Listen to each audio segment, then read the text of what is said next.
Montana Territory. November 1883. The cold came early that year. It came down off the Bitterroot Range like something with a purpose, something that had been waiting all summer in the high places where the snow never fully melted, biding its time until the aspens turned and the last of the cattle were brought down from the upper pastures. Then it descended. Not gradually the way cold usually moves, easing itself into the valleys and the low places, letting people adjust. This cold came all at once, hard and final, like a door slamming shut on everything warm the world had briefly agreed to offer. Rafe Holloway had been ready for it. He'd been ready for it the way a man gets ready for things when he has nothing else to do but prepare. The wood pile behind his ranch cabin stood 6 feet high and 12 feet long enough to last well past February if he was careful about it. The roof had been re-chinked in September. The single window facing north had been fitted with an extra layer of oiled paper. The horses, 2 of them a roan and a gray, were in a barn that didn't leak anymore, bedded in straw he'd hauled up from the valley floor in October when the trails were still passable and the ground still gave a little under a boot heel. Everything was ready. Everything was in order.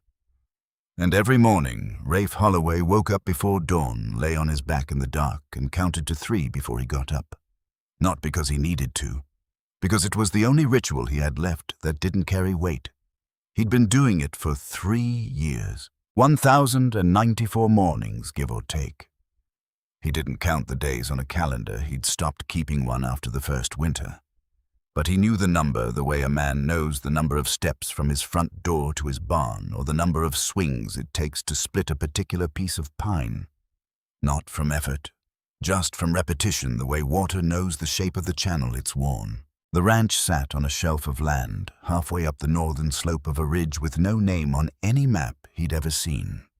Below him, the valley floor stretched out flat and pale, threaded through with a frozen creek and a wagon road that hadn't seen heavy use since the Silver Creek mine started bringing its ore out the south way.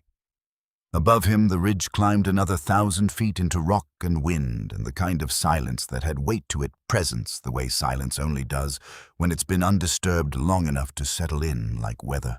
He'd chosen the location deliberately. You had to want to come up here. You had to have a reason strong enough to make the climb worth making. And in 3 years, nobody had come up with a reason that qualified. That suited Rafe Holloway exactly as much as he'd intended it to. He was at the woodpile when the shot rang out. It was late afternoon, the light already going flat and gray, the way it did in November, when the sun never quite made it above the southern ridge line, just slid along the horizon for a few hours, doing what it could, and then gave up. He had the rhythm of the work, the set of the wood on the stump, the lift, the swing, the clean split, and he'd fallen into that rhythm so completely that the sound of the rifle shot hit him like something physical, like a hand laid hard on his shoulder. The axe stopped mid-swing. The blade buried itself in the pine. He stood there with his breath coming out in small white clouds and listened to the echo roll around the valley walls and die. Then silence. Not the good kind, not the deep, settled silence of a mountain afternoon doing what mountain afternoons do. This was the held breath kind. The kind that comes in the space between something happening and something else happening because of it. The second shot came 30 seconds later, followed by voices. Male voices carrying up the slope with the particular clarity that cold air gives to sound. More than one man, and underneath the voices distant but unmistakable, the sound of a child coughing. Wet and rattling and desperate. Rafe pulled the axe from the stump. Then he set it down, went inside, and took the Winchester off the wall. He moved through the timber the way he'd learned to move in the years before the ranch, and the silence and the counting when his job had required covering ground quickly and without announcement in country that had its own opinions about whether you got where you were going. His boots found the solid ground under the snow by feel. The trees moved past him without incident.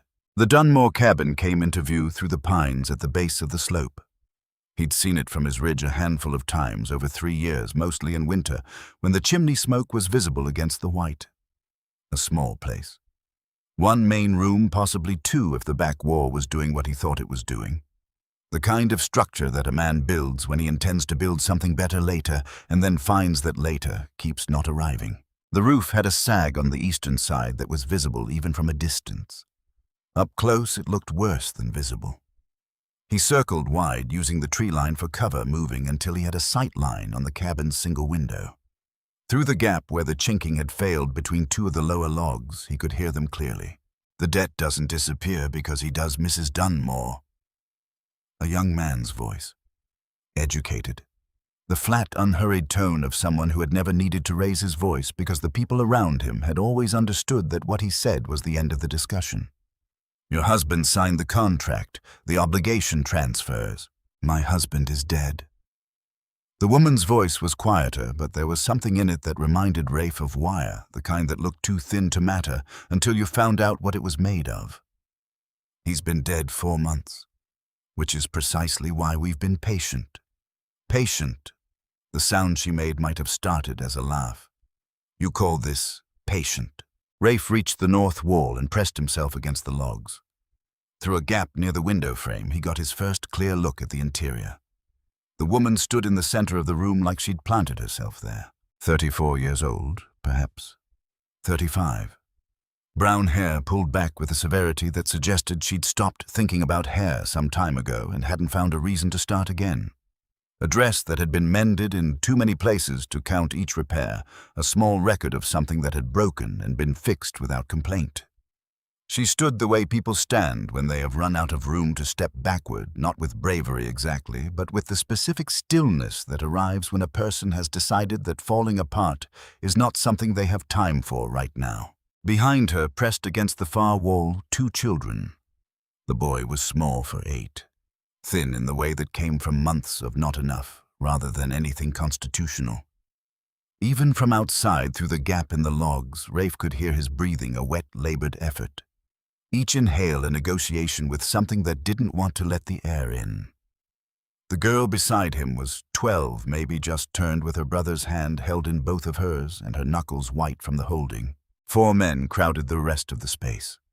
The speaker stood closest to the woman, young, 28 at most. He wore a coat that represented more money than most men in this county saw in half a year, and wore it with the unconscious ease of someone who had never had to think about whether he could afford things. Behind him, 3 hired men with the practiced patient stillness of people paid to make other people uncomfortable without having to do anything specific about it. Calhoun Voss, Jr. Rafe knew the name the way you know the names of weather systems, something that operated at a distance from your daily life, but that you kept track of because it had the capacity to become your problem. $200, Calhoun said. Due last November. I believe we've demonstrated considerable patience. Considerable. Sarah Dunmore said the word, the way you hold something up to the light. You come to my house with 4 men, and you describe it as patience. I came to discuss a business matter. The men are a formality. My husband worked that mine for 6 years. Her voice had not changed in volume. It had changed in something else, found some footing, some place to stand that was more solid than where it had started. He died in it. And you're telling me I owe you money he never borrowed. The contract, show me the contract. A pause. Short enough that someone not paying attention would have missed it. The documentation is at the bank. Then go get it. She took 1 step toward him. 1 deliberate step that closed distance in a room that had too many men in it. Bring it here and show me Walt Dunmore's signature on a loan for $200, and I'll find a way to pay it. But I have been asking for 3 months, and that paper never comes, Mr. Voss. Does it? Not a question. Calhoun's expression didn't change in any way that was dramatic. But something behind his eyes did the small, cold shift of someone recalculating the nature of the situation and what it was going to require. He took a step toward her, not threatening in any way that could be named specifically, just closing the distance in a way that reminded everyone present who had 4 men at his back and who was standing alone. 1 week, Mrs. Dunmore. Find the money or vacate the property. Those are the options. That was when the boy coughed. It was not a small sound, and it was not a polite one. It started in his chest and worked outward, and the boy's whole small body bent with it, convulsing in his sister's grip. The bluish tinge around his lips was visible even from where Rafe stood outside in the cold. Sarah dropped to her knees. Her hand found the boy's back and began moving in circles, automatic and practiced. Tobias, breathe for me. In through the nose, slow. One of the hired men shifted backward without intending to, his boots scraping the dirt floor. Please. The wire in Sarah's voice had not broken, but something had come through it. Something that had been held back for months by necessity and had found this moment to make itself known. She looked up at Calhoun from the floor with eyes that had nothing left in them to pretend with. He needs medicine.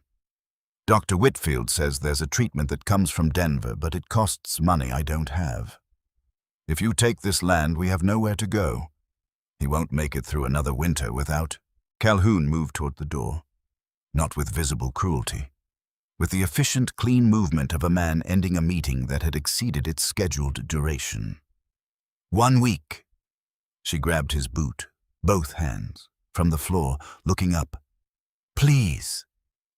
The word had nothing left wrapped around it, just itself. Calhoun looked down at her for a moment with an expression that was not quite anything. Not contempt, not satisfaction, just the absence of any response that would have indicated he registered her as a person, rather than an obstacle with a negotiating position. Then he pulled his foot free in a single smooth motion and turned toward the door. Rafe came through it. The Winchester came first, settling into the space between Calhoun's eyes with the steadiness that comes from the place below, training the deep place that only opens when circumstances are genuinely serious and everything extraneous drops away. 4 heads turned. 4 expressions went through the same rapid sequence surprise assessment and then the specific recalibration of men who have just understood that the situation has changed in a way that their original plan did not account for. Rafe let them look. Let them take their time with it. Then he spoke. I heard the lady say, please. His voice was level and quiet, in the way that a fire is quiet before it finds something fast to burn. I heard it from outside. Calhoun recovered faster than his men, which was a function of a lifetime of never having to be afraid of anything.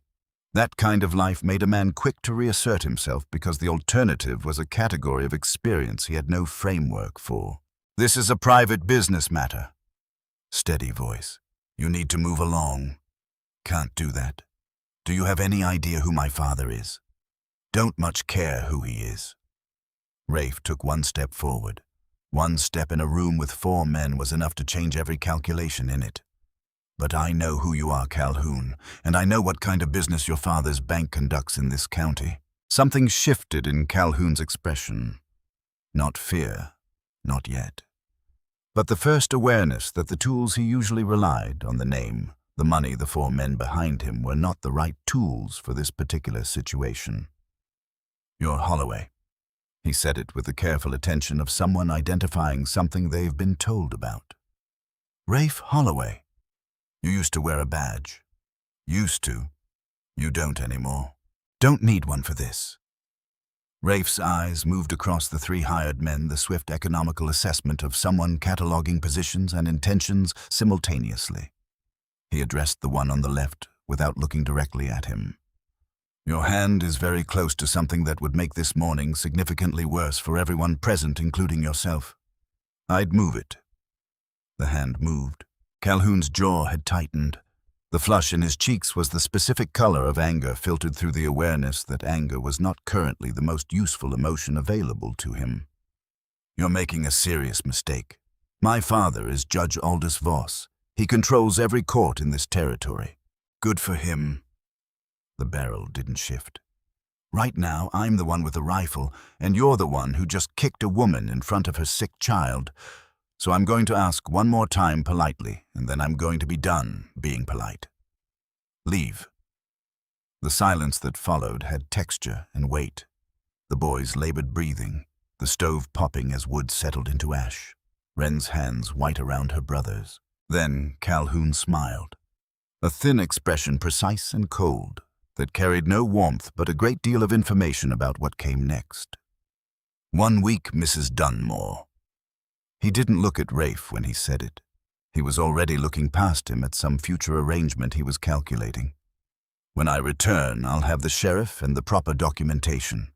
Your choice whether you make this harder than it needs to be." He walked out.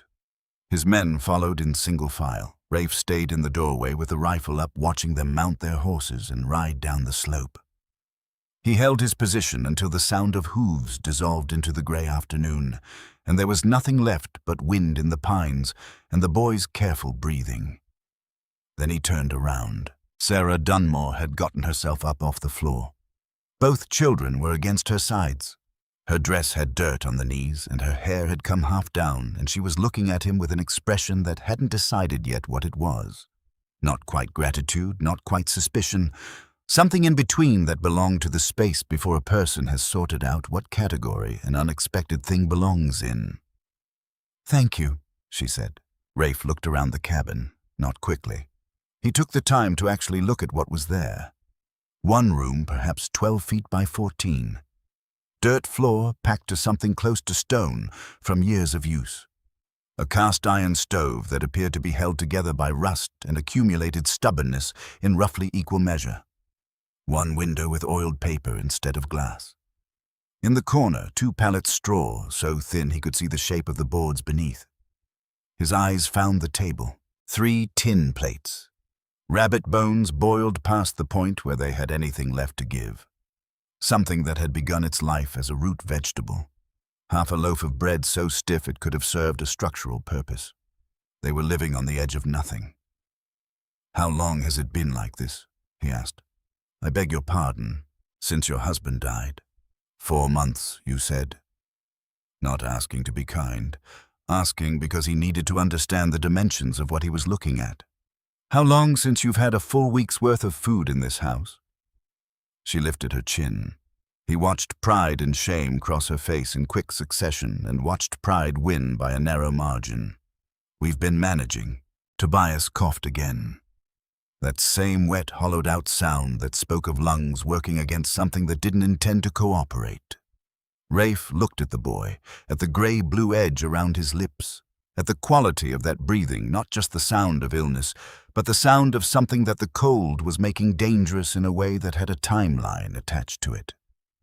He looked at Wren, 12 years old, with eyes that had learned too much too recently about what the world was actually made of. He looked at Sarah, standing in the wreckage of what had been a life, holding her children against her sides like she could keep everything out through sheer insistence. He heard himself speak before the decision was fully formed. "Get your things." She blinked. "I'm sorry." "Get your things. You're coming with me. We can't just... You've got a boy who needs warm and dry tonight, not next week." He checked the tree line through the doorway out of old habit. "I've got a ranch 5 miles north. Solid roof, working stove, room enough. You're coming. You don't know us. I know enough." He looked at Tobias. "I know that boy needs better than this tonight. Pack what matters. You've got 10 minutes. Wren was already looking at her mother with the careful, searching attention of a child who has learned that the adults around her make decisions that determine everything. Sarah looked at her son, at the bluish tinge still present around his lips even after the coughing had stopped. She looked at Rafe one more time, measuring something that couldn't be measured quickly in someone she'd known for 5 minutes. Then, Wren. Warm clothes first. Do what Mr. Holloway says. They owned almost nothing.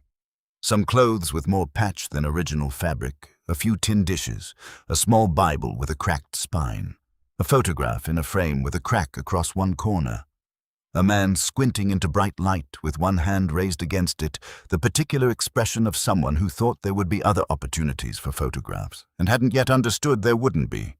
Walt Dunmore captured in the moment before, and a small leather journal, dark with handling that Sarah tucked inside her coat without explanation or comment, the way you handle something that is no longer just an object. Rafe wrapped Tobias in every blanket the cabin had. His own coat went on top.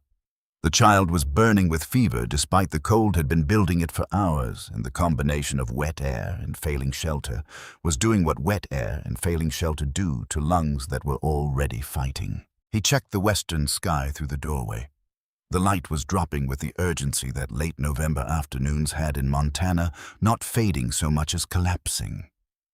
To the northwest, the cloud bank had been building since noon, that specific shade of purple-gray that meant serious snow, not the decorative kind, but the kind that meant what it said. "We need to move now," he said. 5 miles between the Dunmore cabin and his ranch had seemed like an appropriate distance for solitude when he'd chosen the location. Standing in the failing light, with a feverish child, a woman running on determination rather than resources, and a 12-year-old trying to be brave about everything he reassessed. They started moving. Rafe carried Tobias against his chest, the boy's head heavy on his shoulder, his breathing labored but present. Sarah walked with the measured pace of someone managing their expenditure carefully. Wren stayed close, her face set in the expression of someone who has decided to be more courageous than they currently feel and is putting the work in. The first mile went with the wind at their backs. The second, it changed direction. It came from the north, with the settled intention of something that had been planning this for days. The temperature fell 10 degrees in the span of a mile. Sarah stumbled on a buried root and caught herself without sound. The wind found every gap in clothing and attended to it.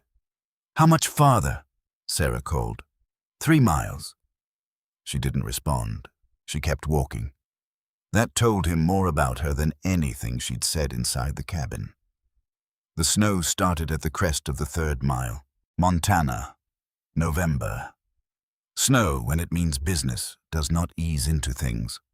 It arrived horizontally, driven by the wind, reducing the world to a matter of yards in any direction, and then less. Rafe navigated by memory, and by the feel of the ground under his boots, and by the knowledge of this ridge that 3 years of solitary living had given him, thorough and precise and now useful in a way he hadn't anticipated when he'd acquired it. "Mr. Holloway." Wren's voice thin and reined in, close behind him. He turned. The girl was on her hands and knees in the snow. She'd gone down on a stretch of ice beneath the surface, and her hands were shaking with a cold that had gotten past the inadequate gloves and settled in. She was trying to push herself up, and her arms weren't cooperating. Sarah couldn't get to her. She was managing her own footing, and Rafe had the boy. He backtracked, hooked his free arm under Wren's, and brought her to her feet in one pull. Her hands were ice cold at the wrist. "I'm sorry," she said, barely audible. "I'm trying. I promise I'm trying." "I know you are." He looked at her, then at her mother, then at Tobias, burning against his chest. He made the adjustment the situation required. "Both of you, put your feet exactly where I put mine. Don't think about the distance. Don't think about the cold. Think about the next step, then the one after it. Only that. Can you do it?" Wren nodded. Her mother nodded once decisively. "Then follow me." The last 2 miles were not miles in any sense that the word usually carries. They were a sequence of individual decisions made continuously against a wind that had become something with genuine hostility in it, that found the old places, the old injuries, the old thinnesses in the body's resistance and worked at them with patience. Rafe's feet had gone numb past the ankle. He felt Tobias breathing against his chest, still there, still working the most important data point available, and kept moving. Wren went down a second time. She lay in the snow and did not try to get up. "I can't." The sound was barely distinguishable from the wind. "I'm sorry. I can't feel my feet." "You don't need to feel them." His voice was level and certain in a way that had nothing to do with optimism and everything to do with the simple fact that stopping was not a viable option. "You only need to move them, that's all. Up. Something in the quality of that certainty. The sound of a man who has navigated worse and has the scars to prove the navigation was worth attempting moved the girl. She got up. Sarah took her daughter's arm, and they were moving again, the two of them holding each other upright through the last of it. And then through the white curtain that had reduced the world to 10 feet in any direction, the shape of his cabin came through the snow like a rumor becoming fact. Log walls, a roof that didn't sag, a chimney, solid and dark and real. "There," he pointed with his chin. 50 yards. Those 50 yards were the longest of the evening. The snow had drifted knee-deep in the low places, and the wind pushed against them like something that had made up its mind. But they reached the porch, all four of them staggering onto the boards, and Rafe shouldered the door open and they came inside. Cold inside the fire down to coals, but compared to what was outside, it was something close to mercy. Rafe laid Tobias on his bed, an actual bed with a real mattress, stuffed with something other than straw, and stripped the wet layers with the efficiency of someone who has done battlefield triage and understands that speed and deliberateness are not opposites. The boy's lips were transitioning from blue toward gray. He wrapped him in dry wool and held him close, using his own body heat in the direct way, the only way that worked fast enough to matter. "Come on," he said low into the boy's hair. "You walked 5 miles for this. You're not done." Sarah was beside him before the words were finished, taking Tobias, rubbing his arms and his legs and his chest in the long practiced strokes of a mother who has done this before on less dramatic nights. Her lips were moving. Whatever she was saying was not for anyone else to hear. Wren sat by the stove, wrapped in a blanket Rafe threw to her, silent and shaking, and watching everything with the focused attention of someone who has decided that what she can contribute right now is being aware. Rafe got the stove going in 4 minutes. He added the small whiskey allowance he kept for purposes like hypothermia to 3 cups of coffee, a careful measure for the girl, more for her mother, most for himself. They drank without talking. The silence was not uncomfortable. It was the silence of people who have just come through something together and are still processing the fact that they came through it. 15 minutes passed. Then Tobias stirred, coughed a smaller version of the earlier sound, less desperate. His eyelids moved. Color came back into his lips, slowly, like something returning from a distance. Sarah made a sound that contained several things at once. Relief and exhaustion and the specific release of something that had been held under tremendous pressure for a very long time. She pressed her face into her son's hair and kept it there. Rafe turned to the stove and began assembling what he had. Salt pork, beans, real bread from 2 days ago, still good. Not a feast, more than they'd been eating. They were halfway through when the pounding started. Not a knock. Pounding, the rhythmic insistence of a fist that has never in its experience failed to produce a door opening. Rafe's hand found the Winchester against the wall. He looked at Sarah and watched her face empty of color in the lamplight. "You know that voice," he said quietly. "Judge Voss." She whispered it. "Aldous Voss. Calhoun's father." "Of course." Rafe went to the door and cracked it with the rifle barrel visible in the gap, which was information efficiently delivered. Outside, a large man wrapped in a fur-collared coat, standing in the storm with the settled patience of someone who has never had to wait for things and has therefore no anxiety about waiting now, because it simply doesn't occur to him that he might be kept waiting for long. Behind him, a younger man Rafe didn't recognize, holding a lantern against the blowing dark. "Holloway." The judge's voice was built for spaces where it was meant to be the last word spoken. "Open this door." "It's late, Judge. Storm's getting worse. State your business." "I won't say it again." "Neither will I." Rafe held the crack steady. "What do you want?" The judge's expression underwent something subtle, the adjustment of a man who came prepared for a particular kind of conversation and is finding that conversation unavailable. "You've made a serious error today. My son came to conduct legitimate business. You interfered with that. In this territory, that constitutes obstruction. Your son put a woman on her floor in front of her children over a debt she says doesn't exist and paperwork that hasn't materialized in 3 months of her asking." Rafe kept his voice level. "I asked him to leave." Seemed like the appropriate response.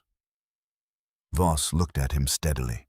Then he smiled, not warmly the way judges smile when they're about to tell you something about how the world works. "You were a Marshal Rafe," using the first name like a deliberate instrument. "Out of Cheyenne. You investigated the Hammond land case in 1879. Found everything, the fraud, the forged documents, all of it. Couldn't make it stick." He paused. "You know why. Because the wrong people owned the courts. Because evidence needs a place to land, a sympathetic judge, the right county. He spread his hands slightly, a gesture that included everything visible and a great deal that wasn't. In this territory, Holloway, I am those things. The people you've taken under your roof tonight, I would think carefully about what that means for them. And for you. Rafe looked at him for a moment. Good night, Judge.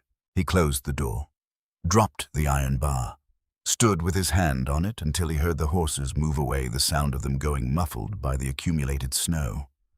When he turned, Sarah was standing in the middle of the room. The children were there, Tobias with color returning, Wren with her arms around her knees, and Sarah was looking at him with an expression that had moved past the immediate crisis into something more complicated and more durable. He'll come back, she said, with lawyers and paperwork and the sheriff. The Voss family controls everything between here and Helena. I've dealt with men like Voss before. Not his courts, not his county. She crossed her arms, not defensive, just containing something. He'll destroy everything you have here just to make an example. Rafe crossed to the table, sat, looked at the small leather journal she'd set in the corner when she'd removed her coat, the one she'd carried against her body through 5 miles of killing cold, like it was the most important thing she owned, because it was. That was your husband's, he said. She looked at it. Then she picked it up and set it on the table between them.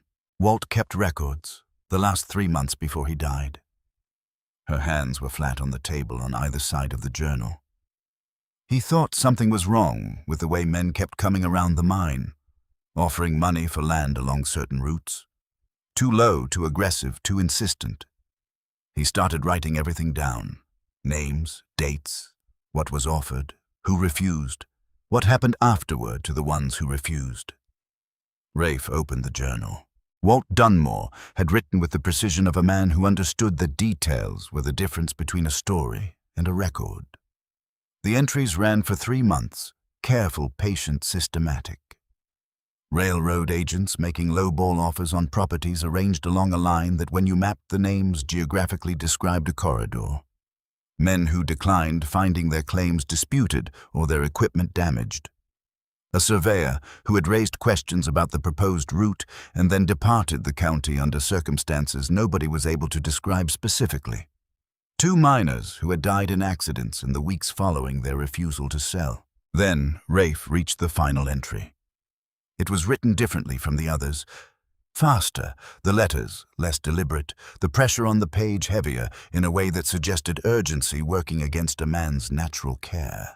Went to see Judge Voss today, laid out everything I have. He listened well, thanked me, said he would investigate. I don't believe him. I think I told the wrong man. If something happens, journal is in the left boot back of the closet. And Sarah find the man on the north ridge above the valley. His name is Holloway. I met a woman named Clara Holloway at Bitterstone 4 winters back when my horse went lame in a November storm and she took me in for 2 days. She talked about her husband. Said he was a marshal out of Cheyenne who'd gone to the mountains after he lost her. Said the ridge north of the valley. She said he doesn't leave people behind. Rafe stopped reading. Read it again. Set the journal down on the table with the particular care you use when something has become heavier than it appeared. Clara Holloway. His wife's name in a dead man's handwriting in a journal pulled from a boot in a cabin he'd almost not come to tonight. Written there 4 years ago by a man Rafe had never met, based on 2 days sheltered from a storm by a woman who had been dead for 3 years. He was aware of Sarah watching his face. Did you know a woman named Clara Holloway?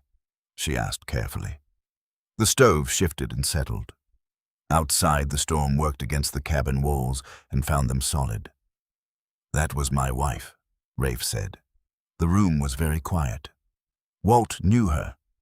His voice had changed in some quality underneath it, like the way ground changes when something moves deep below the surface. Sarah was still for a moment fitting pieces into their places as she spoke.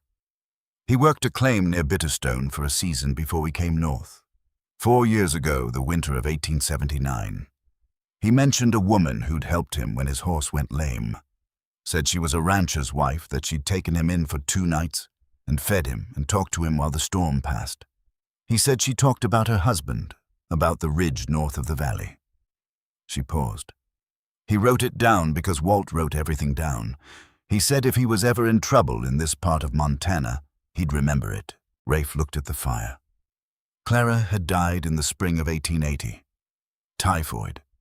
He'd been 3 days' ride south, tracking a man who'd robbed a mining payroll work that had seemed necessary, that had seemed like the only kind of work he knew how to do. By the time word reached him, by the time he'd turned the horse and ridden as hard as the animal could carry him, there was nothing left of the emergency. Only the aftermath of it, which was permanent. Isaac had gone 2 days before his mother. 4 years old. Rafe had not been there for that either. He'd buried them on the south face of the ridge and ground that was just beginning to give for spring. Then he'd ridden to Cheyenne, handed in his badge to a man who'd had the decency not to ask questions, and come back north and started counting mornings. He looked at Tobias, sleeping now with color in his face. At Wren, who had dropped off against the wall with her coat still on too, used up to do anything else. At Sarah Dunmore, sitting across the table from him, with 3 months of her husband's careful work between them in a cabin on the ridge that Clara had sent Walt toward 4 years ago without knowing she was doing it. Some things you couldn't make sense of. You could only acknowledge them and decide what to do next. He pushed back from the table and stood. Get some sleep. Take the bed with the boy. Wren can have the cot. He moved to the window and looked out at the storm. I'll take the floor. Rafe, tomorrow we find out what Voss actually wants. He looked at the journal on the table. Because men like him don't ride out in a blizzard over $200, there's something bigger. Your husband spent 3 months writing down exactly what it is. Tomorrow we figure out if it's enough. He said it quietly to the window, to the dark outside, and the storm doing what storms do, and the ridge that had kept him alone for 3 years and had now, for reasons he couldn't fully account for, stopped doing that. Tomorrow, he said again. And then he went to make his bed on the floor and lay down and looked at the ceiling and did not count to 3 before he closed his eyes. The morning came in silence. Not the comfortable silence of a ranch at rest, but the weighted silence that follows serious snowfall. A hush with presence to it, as if the world had been covered in something that muffled not just sound, but the ordinary forward motion of events. Rafe was awake before the gray light reached the window. He'd slept in intervals, the Winchester within reach, listening to the storm work through its purpose against the cabin walls and then gradually exhaust itself sometime around 3 in the morning. He lay still for a moment and listened to 3 other people breathe. It was a sound he hadn't heard in 3 years. Remarkable that absence, how loud a thing could be once something replaced it. He got up without counting to 3. Noticed as he did that he hadn't. The window showed him a transformed landscape. 2 feet of fresh snow in the flat places deeper in the drifts. The sky had cleared to that hard, specific blue that appeared over Montana in the deep cold, a color that looked like the sky was making an effort to compensate for what the night had done. His woodpile was buried past the halfway point. The path to the barn had been erased entirely, and coming up the slope from the valley, pushing through snow that reached their horses' chests in the low spots, 3 riders. He watched them for a moment. Counted. Judge Aldous Voss in front the fur collar of his coat, visible even at distance. Beside him, Sheriff Ordell Greer, a man Rafe had seen twice in town and assessed once a large man with the forward lean of someone carrying something heavier than his frame. Behind them, a 3rd figure on a dark horse, carrying a leather satchel across his saddle. A lawyer by every indication. 5 minutes, maybe a little more. He moved to the bed and touched Sarah's shoulder. She came up from sleep instantly, completely the way people do when months of sleeping light and listening for bad news have rewired the transition. 3 of them, the judge, the sheriff, and a lawyer. He handed her the coffee already on. We listen for what they actually want. It won't be what they say they want. Stay calm. She took the cup, looked at him over the rim with an expression that was somewhere between dry and genuine. Can you stay calm? I've had practice. The pounding came on schedule, and Rafe opened the door before the second knock, which denied whoever was outside the satisfaction of being insistent twice. Voss came in without invitation, tracking snow. The lawyer followed, cleaning his spectacles. Greer came last, closing the door with the deliberateness of a man who needed a few extra seconds and was taking them where he could find them. "Mrs. Dunmore." Voss's voice had the quality of a man who had spent 40 years in rooms where what he said was the last word and expected this room to be no different. "I'm here in my official capacity as Circuit Judge and Territorial Land Commissioner. Your lease on the Dunmore property is terminated as of this morning. Non-payment of debt. You have until sundown to vacate." Sarah stood by the bed where Tobias still slept. She didn't move toward Voss, and she didn't move back from him. "Show me the contract," she said. Voss produced a folded paper and set it on the table without offering it. "Writ of seizure Dunmore property and all assets. Sheriff Greer will execute at noon." Rafe picked it up, read it, set it back. "This is about more than $200, he said. Voss looked at him for the first time since entering. "It is about what is legally owed. You rode out in a blizzard last night for $200. This morning you bring a lawyer." Rafe looked at the thin man by the door whose hand had tightened on the satchel in a way that was informative. "What does Brennan Skull want with the Dunmore land?" The name fell into the room and changed the air in it. The lawyer's hand on the satchel went rigid. Greer by the door went still in the way that things go still when they're trying not to be noticed. And Voss's expression moved through 3 states quickly before returning to its practiced neutrality. But he'd moved through them, and Rafe had been watching. "I don't know that name.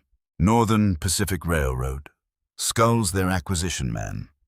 He's been in this county for 4 months, roughly as long as Walt Dunmore has been dead." Rafe kept his voice even informational. "The Dunmore land sits on the proposed right-of-way for the Northern Spur line. So do a dozen others. You acquire them through foreclosure and debt collection and whatever else comes to hand, then sell them to the railroad at market value. The difference between acquisition price and sale price adds up to something significant." The lawyer cleared his throat. "The circuit judge in his capacity as land commissioner is fully authorized to acquire properties for infrastructure development." "Through fabricated debt," Rafe said, "against a dead man who can't dispute the records because he's buried in the Silver Creek Canyon." Another silence. The most informative kind. Voss drew himself up. When he spoke again, the pretense of reasonableness had been set aside, not because he'd lost his composure, but because he'd decided it was no longer the right instrument. "You're not a Marshall Holloway. You're a rancher who interfered in a legal proceeding and is currently harboring individuals in violation of their contractual obligations. That's obstruction. That's potentially conspiracy." He picked up the writ from the table. "Think carefully about your position." "I've thought about it." Rafe held the door open. "Good morning, Judge." After the 3 men left the cabin, held a particular kind of quiet. Then Doc Whitfield stepped out of the back room. Rafe had sent word down the valley the previous evening before the judge's first visit with a ranch hand who lived 2 miles south and owed Rafe the kind of favor that gets repaid without question. Doc had arrived in the night, 61 years old, white-haired, moving with the unhurried precision of a man who has spent 4 decades managing situations that other people had already made worse by the time they called him. Rafe had told him to stay back until the shape of the morning became clear. He set his medical bag on the table and looked at Sarah with recognition. "You found the journal." Not a question. Sarah stared at him. Something shifted in her face. "You knew Walt. He came to me before he went to Voss." Doc Whitfield sat down with the weight of someone who had been carrying something for a long time and was grateful to put it somewhere. 3 months of notes, the piece of contract his suspicions laid out clearly. He asked me what I thought he should do. He looked at the journal. I told him to go to the judge. That is the worst advice I have given in 40 years of medicine, and I have given some genuinely bad advice in that time. You knew what Voss was doing. I suspected. Without proof, suspicion is just anxiety with a story attached to it. He reached into his coat. Walt gave me this before he walked into Voss's office, said if anything happened, keep it safe. He set a piece of paper on the table folded many times, the creases worn soft from 4 months of being carried. I've kept it safe and lost sleep about it every night since. Rafe unfolded it carefully. A torn quarter of a page, the edges ragged. A partial heading, Northern Pacific Railway Company, Land Acquisition Agreement, Montana Territory. Below it, 2 partial signatures and a notation, Original Documents. Millhaven Station, West Storage Building, Lockbox 4. Walt found out about the storage location from a surveyor, Doc said. The man got drunk one evening and said more than he intended to. He left the county 2 weeks later with his arm in a sling and 2 broken ribs and no forwarding address. He looked at Rafe directly. Whatever is in that building is what they're afraid of being found. Rafe refolded the paper and put it in his shirt pocket. Millhaven is 8 miles south. It is. The station will have a watchman, probably. Rafe stood and looked at the window, the white world outside, the hard blue sky, the deceptive calm of a morning after serious weather. 8 miles south, a storage building. The documents that could end what Voss and Skull had constructed in this county and return to 15 families what had been methodically taken from them. Or a locked building in the middle of a winter, and a watchman and whatever else Skull had arranged to protect his interests. He turned to Sarah. Stay here tonight. Door barred. Don't open it for anyone. She read his face and didn't waste time on the parts of the conversation that weren't necessary. You're going tonight. The longer we wait, the more time they have to move what's there or destroy it. He checked the Winchester with the automatic thoroughness of habit. They don't know about the piece of paper. They don't know I've read the journal. They don't know Walt told Doc about the storage location. He looked at her. Those are 3 things working in our favor. I want to use them before any of them changes. If something goes wrong. Doc's house in the morning. Take the children. Marshal Harrison and Helena. Federal Marshal answers to no one in Voss's courts. He wrote the name on an envelope and set it on the table. Give him the journal. Tell him everything from the beginning. Sarah looked at the envelope, then at him. Rafe. He was already moving toward his coat. Come back, she said. He went out into the cold. The 8 miles to Millhaven took 2.5 hours in the dark. Riding the roan through snow that varied between ankle-deep and chest-deep, depending on the terrain, using the back routes that 3 years of solitary ranging had burned into him. He reached the station at midnight. 3 structures. The station house proper, a water tower, and the storage building pressed against the hillside to the west. Long, low, rough-cut timber that predated the station itself. The kind of building that accumulates purpose over time, without any of it being its original purpose. 1 east-facing window, a door with a padlock that he assessed from 30 yards away as the visible security rather than the complete security. A lamp in the station house. The watchman doing what watchmen do at midnight, which is considerably less than their employers believe. Rafe left the roan in the timber and came in on foot, using the hillside, moving with the deliberateness that experience had taught him was better than speed in situations like this. Speed was for when things had already gone wrong. Deliberateness was for keeping them from going wrong in the first place. The padlock took less than a minute. Inside, cold and pine resin and old paper and the specific quality of dark that accumulates in unheated storage. He shielded the lantern. Crates along the left wall, farm equipment parts, surveying tools, rolled maps in a wooden rack. And in the back corner, exactly where the notation had said, a metal lockbox bolted to the floor with 2 locks, considerably more serious than the one on the door. While the lantern burned low, Rafe worked the second lock with the patience of a man who had learned this skill from someone in Cheyenne who'd had excellent reasons for developing it.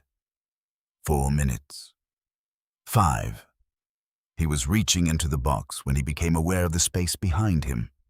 Not a sound. An absence of sounds that had been there, the building settling, the faint movement of air replaced by the held quality of someone making an effort. I know you're behind me, he said. He kept his hands in the box. And I know you're not going to shoot because if shooting was the plan, it would have happened before I picked the lock. A long pause.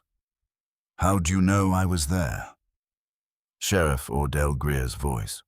Not the courtroom voice from the morning. A different one, tired in the deep way that comes from months rather than a day. Worn left heel. Heard you shift your weight when you decided not to fire. Rafe lifted the top sheaf of papers and angled them toward his lantern. You followed me from Millhaven Creek. Wanted to see where I was going before you made up your mind. Put it down and step back, Holloway. I don't think I will. He kept reading. The documents were organized with the neat thoroughness of people who conduct illegal operations and are professional enough to keep records. Northern Pacific Railway Company, Land Acquisition Agreement, Montana Territory, dated 1882. 15 properties listed in a column. 2 figures beside each one, acquisition price, resale price. The differential totaled at the bottom of the page was $53,000. The next page, a letter from Brennan Skull to Judge Aldous Voss. Clinical. Explicit. The letter of a man who trusted the recipient and had no reason to be cautious about what he committed to paper. The page after that was shorter than the others, less formally structured. Headed Resolution Authorization and containing in its relevant passage the Dunmore matter to be resolved prior to Q1 survey completion. Permanent resolution preferred. Skull. Permanent resolution. Walt Dunmore had visited Judge Voss on a Wednesday. The Silver Creek mine had caved in on a Saturday. Rafe began moving papers inside his coat, distributing them across multiple locations inside the shirt, inside the coat lining the critical pages against his skin copies of the acquisition agreements in an inner pocket. Stop! Greer's voice had changed. Something had cracked in it, some load-bearing element giving way. Holloway, I'm asking you. Please stop. Rafe stopped and turned. The sheriff stood 10 feet away with his sidearm drawn. He was a large man, broad through the shoulders. The build of someone who had done physical work his entire life. But right now he looked reduced. Something had been compressing him for a long time, and the compression had changed the shape of him. The gun was not steady. They have my son. He said it and stopped. Swallowed. Went on. Chet, 22 years old. He needed work last spring and Skull hired him. By the time I understood what Skull was, what Chet had gotten into, there was no clean way out. His throat moved. They were specific about what would happen to him if I stopped cooperating.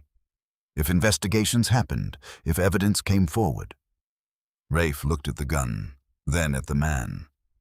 Walt Dunmore came to you, he said. Greer closed his eyes. 3 days before he died. And you sent him to Voss.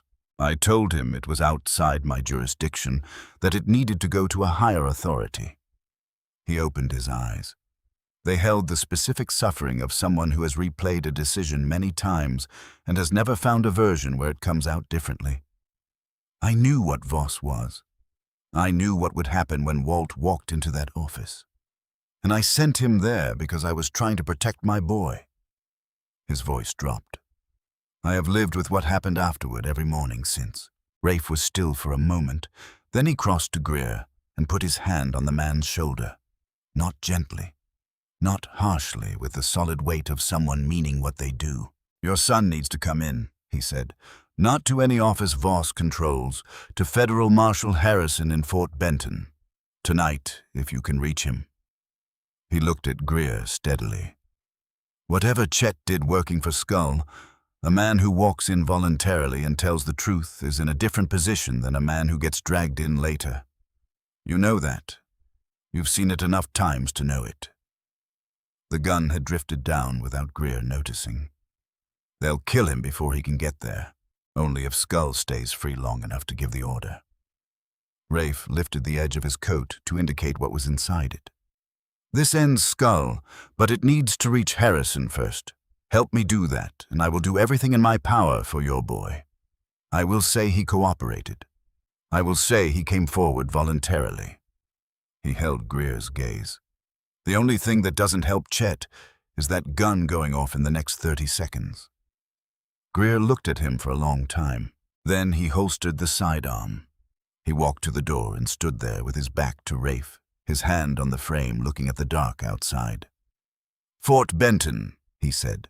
"Fort Benton." Greer walked out into the night. Rafe spent another 10 minutes at the box. When he left, he locked both padlocks behind him and walked back through the snow to his horse, carrying $53,000 worth of evidence distributed in careful layers against his body. Before he left the timber, he stopped and prepared one additional item, something he had thought through on the ride down and wanted ready before he arrived back at the cabin. From his saddlebag, he took blank survey paper and 2 maps he had no further use for and rolled them with the maps on the outside and the blank paper inside. He weighted the roll with 2 stones from the frozen stream bed nearby. He slid it into the spare leather satchel he kept for field work and strapped it to the outside of his saddle, accessible exactly where someone looking for something to take would look first. If someone was going to try to take something from him on the trail to Fort Benton, he intended to control what they got. He arrived back at his ranch in the hour before dawn. His face had a gash on the temple from walking into a low beam in the dark of the storage building minor, the kind of wound that announces itself more dramatically than it warrants. Sarah was awake. She had been awake all night. He could see it in the particular quality of her stillness, the kind that comes from hours of sitting with your own thoughts and coming out the other side of them into something quieter and more resolved. She was on her feet when he came through the door. Her eyes went to the blood on his face, then to his face itself, reading it the way she had learned to read the immediate situation without requiring explanation first. "Did you get it?" He opened his coat and began producing the folded papers, setting them on the table between them in careful order. She picked up the first page and began reading. He watched her face as she went through them. The careful neutrality she maintained in difficult situations gave way page by page to something more precise and more permanent. She reached the resolution authorization page. Read it again. Set it on the table with the deliberate gentleness of someone handling something that requires care, not because it is fragile, but because it is significant. "They planned it." Her voice was completely even. Skull wrote it down. He wrote it down like it was a line in a budget. "Yes. Walt went to see Voss on a Wednesday." She wasn't looking at Rafe. She was looking at the page, at the specific words on it. "And on Saturday, the mine..." "Yes." She sat down, put both hands flat on the table, breathed in, breathed out, breathed in again. Then she looked up. Her eyes were dry. Whatever she was feeling had gone somewhere deep and immediate, some internal place that had no room for grief right now because there were things that needed doing and grief would have to wait its turn. "We need to get this to Fort Benton," she said. 2 days' ride in good conditions, 3 with 4 people and 2 horses. He looked at the window, the sky still dark, changing at the edges. "We leave at first light." "When do we start packing?" "You already have." She almost smiled. She woke the children gently. Tobias came awake slowly, then all at once asking immediately about the horses. Wren woke up already organized, already assessing, already ready. They were prepared in 20 minutes. Rafe made his final preparations. The documents were already distributed across his body. He checked each location critical pages against his skin acquisition agreements in the inner coat pocket. The Skullvoss letter in the shirt pocket where he could reach it fastest. The decoy satchel was strapped to the outside of the saddle, positioned to be seen. Sarah noticed. She watched him check the decoy's placement with the attention she brought to everything that mattered.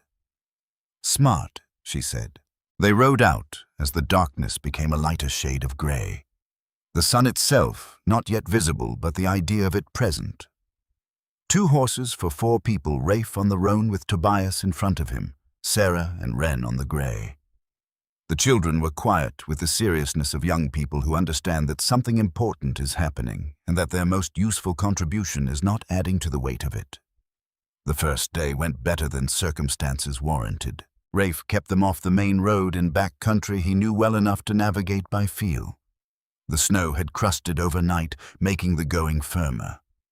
Tobias, steadier than the day before, asked questions about the peaks they were passing, their names, what lived at those elevations in winter, how the snow behaved differently at altitude. Rafe answered all of them with the same unhurried care because a calm voice was something he could give the boy when other things were outside his control. They camped in a cave on the eastern face of a long ridge out of the wind, enough room for horses and people, the low ceiling holding the heat from a small fire. Sarah sat across from Rafe after the children were settled and said almost nothing which was not uncomfortable. It was the silence of two people who had established without any conversation about it that they understood the situation and each other's place in it. On the second morning, the terrain got harder. The trails less defined, the north-facing gullies deeper with undisturbed snow. Sarah's horse stumbled twice on ice, hiding beneath the surface. The second time, she caught herself with a skill that came from somewhere. "You ride well," Rafe said. "Walt taught me." A pause that held something private in it. He said a woman who couldn't handle a horse in Montana was asking to get stranded somewhere cold and alone. He was right. He usually was. She said it without the apologetic softening people sometimes add to statements about the dead. Just a fact about a person she had known and was still knowing, past tense not yet fully replacing present in her understanding of him. They were 2 hours from Fort Benton when Rafe began watching the back trail with the specific attention of someone responding to something that had not yet declared itself. Not a sound, not a visible pursuit, just the faint alteration in the quality of the afternoon that a man develops sensitivity to after enough years in situations where being wrong about it was permanent. 20 minutes later, a reflection off metal on the southern ridge, there and gone in less than a second. "Off the trail," he said, "into the trees on the left. Now." Sarah didn't question. She turned her horse, and Rafe was right behind her, getting everyone into a dense stand of pines before pulling up and holding still. "What is it?" Wren asked. "Riders on the south ridge. Stay here. Quiet." He moved to the tree-line edge and watched. 5 riders on the main trail below, moving with the pace of people who had a destination and a reason to reach it before something else happened. Calhoun Voss Jr. in the lead. 2 men from the cabin visit behind him, behind those 2 others who moved with the economy of people for whom this kind of work was professional rather than personal. Calhoun's voice reached them, thinned by distance but clear in the cold air. "They'll take the direct route. We cut them off at the canyon draw." Rafe waited until the sound was gone. Then he turned back. "They guessed Fort Benton," Sarah said. She'd heard. "It's the obvious answer. They guessed right." He looked at Tobias, pale but upright. At Wren, who had gone back to her careful composure. "There's a canyon draw on the main trail about an hour from the fort. That's where they'll set up." He looked at Sarah. "There's another route. 3 hours longer, harder going." She looked at her son for a moment. "He'll manage," she said with the particular certainty of someone who knows their child and has decided. Then quieter, "He has to. Then we go east." The eastern route was everything the main trail wasn't steep. Untracked, following frozen creek beds and game paths that required the horses to think about every step. It added 3 hours and felt like it added 3 days. Tobias held on without complaint, watching the country go by with the focused attention of a child who has decided that observation is his current contribution. Wren rode close to her mother and talked in the low, continuous way of someone releasing something that had been held in too long. An hour from Fort Benton, the snow started again. Not the killing kind. The persistent kind, fine and relentless, adding cold, that found the gaps in clothing and attended to them. Wren's face had gone white and set. Sarah was riding on reserve rather than resource, the way a person does when they've gone past ordinary endurance into something that draws on different reserves. Rafe pushed the pace. He saw Fort Benton through the snow before he was entirely certain he was seeing it rather than needing to see it. Then the shapes became solid walls, buildings, the organized permanence of a federal installation, and Tobias made a sound that was the closest thing to a laugh Rafe had heard from him. The gate guard stepped forward. "State your business." "Rafe Holloway, former U.S. Marshal Cheyenne District. I need Federal Marshal Harrison." Tonight, it's not a social call. The guard looked at the four of them. Road-worn, snow-covered one man with dried blood on his face, a woman riding with the forward lean of someone who has been going on will for the last several hours. He read what was in front of him accurately. "Wait here." Marshal Harrison came out himself. A lean man in his 50s, the unhurried steadiness of someone who had managed serious situations long enough that he no longer felt the need to perform urgency. He looked at Rafe, at Sarah, at the children. "You look like you've had a week," he said. "I need 10 minutes and a private room." Harrison looked at the systematic way Rafe was beginning to produce documents from multiple locations on his person, from inside his shirt, from the coat lining, from the inner pocket. Something in his expression changed. "Get these people inside," he told the guard. "Hot food warm room. Now." He looked at Rafe. "Come with me." In Harrison's office, with the door closed and the papers spread across the desk, Rafe watched the marshal read. He tracked the changes in Harrison's expression, the way you track weather on a face, the moments when what the pages said produced visible movement in a man trained to keep his face still. Harrison read for 20 minutes. Then he sat back and looked at the ceiling. "This is a sitting circuit court judge," he said. "Yes. And this—" He touched the resolution authorization page without picking it up. "This is an authorization to kill Walt Dunmore." "That's what it says." The room was quiet. Outside, the ordinary sounds of the fort continued, men and horses, and the routine of a place that was still operating on the assumption that events were proceeding normally.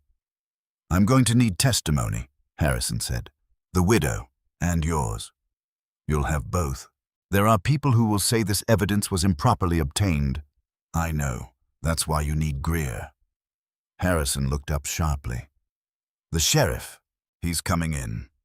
His son works for Skull. The boy needs to come as a voluntary witness, not a defendant. Greer needs to testify to what he knew and when." Rafe met his eyes. If Greer stands in a federal courtroom and says what he knows, the evidentiary questions become secondary. You have a sworn officer of the law confirming everything in those documents. "You already spoke to Greer 2 nights ago in the Millhaven storage building." And he agreed. "He didn't stop me. For a man in his position, that's as close to agreement as you're going to get that night." Harrison stood and moved to the window, looked at the snow-covered yard outside. "Voss controls every court in this territory. You're a federal marshal. Voss's courts don't apply to you. He has friends in Helena, friends in Washington. He has 15 families whose land he stole, and a dead man whose wife is in your guest quarters right now." Rafe looked at the papers on the desk. "Someone has to make it stop. I brought you the means. The rest is your job." Harrison looked at him with an expression that contained several things: assessment, something close to respect, and the professional recognition of one man who does difficult work for the right reasons. Identifying the same thing in another. "You haven't worn a badge in 3 years," he said. "No. But you still do the work."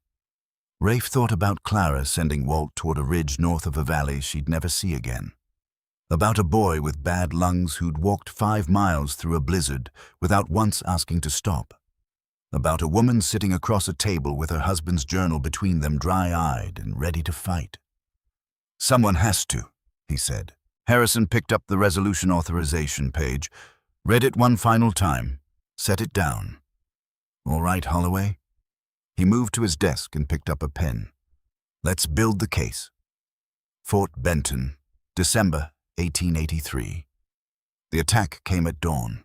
Rafe had been awake for an hour before it arrived, sitting in the chair by the window of the guest quarters, with coffee going cold in his hand, watching the sky move through its gradual progression from black to the dark blue that preceded first light. He'd slept in 2-hour intervals, which was enough. It had been enough for years. He heard the horses before the gate guard registered them. 5 riders from the south, moving at the calculated pace of men who had settled on a course of action and were executing it, not the full run that announces intent. Not the slow walk that performs innocence, but the middle speed of men who wanted to be inside before anyone had fully processed their arrival. Rafe set down his cup and picked up the Winchester before he was entirely out of the chair. He was in the courtyard when they came through the gate.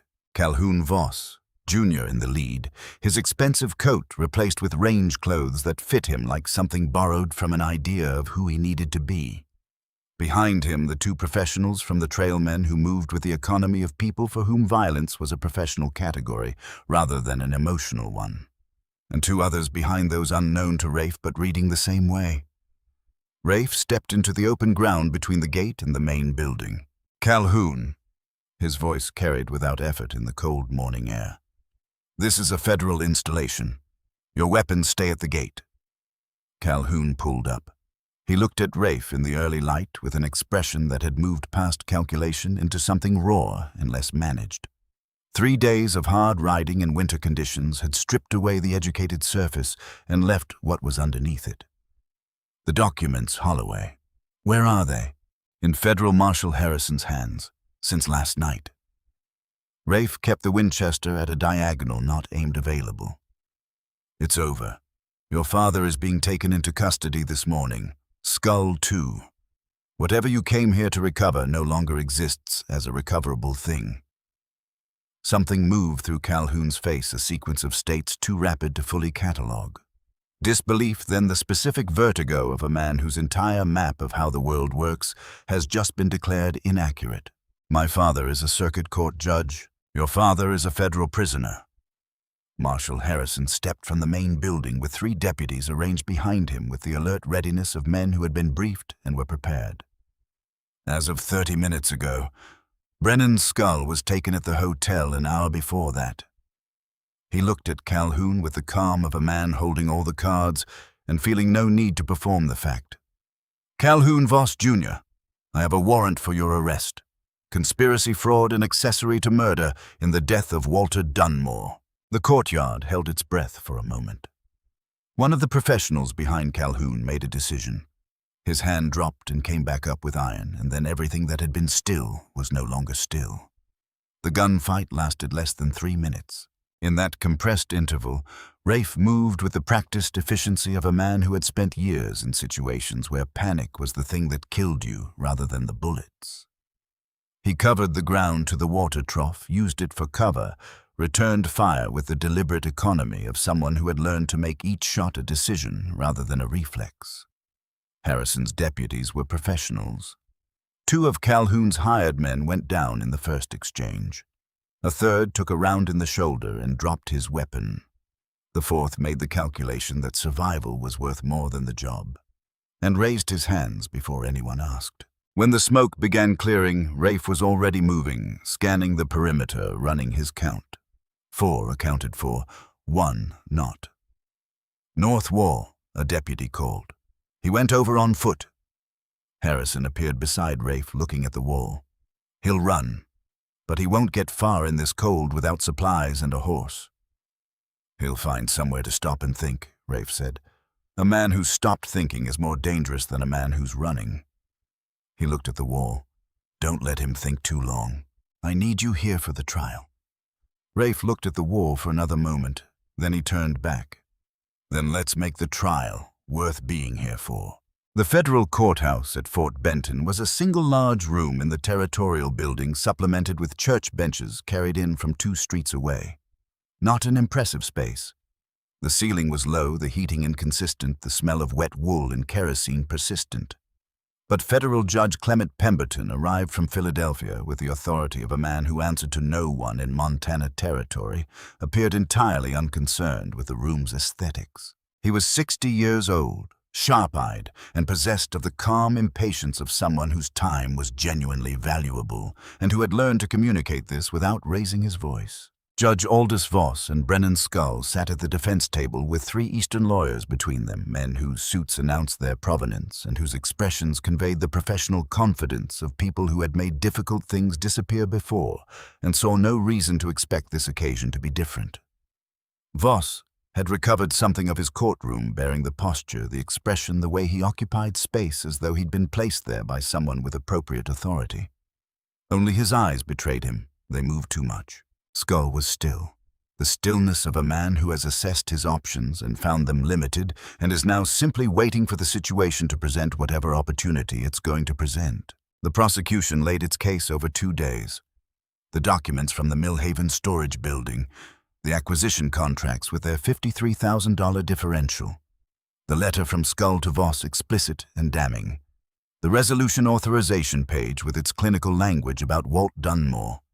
The financial records showing the gap between what families had received and what the railroad had paid. Then the witnesses. Doc Whitfield went first.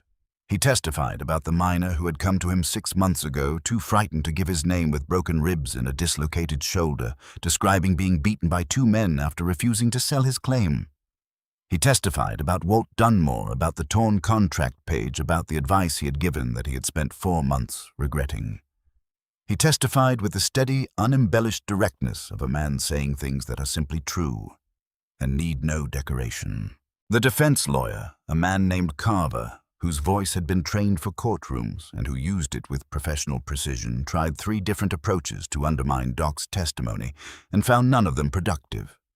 Then Sarah Dunmore took the stand. She walked to the witness chair the way she walked into every difficult situation Rafe had seen her enter, without performance, without visible fear, with the direct purposefulness of a woman who has identified what she needs to do and has removed everything unnecessary from between herself and doing it. She told them about Walt, about 6 years at Silver Creek, about the kind of man he was, careful, honest.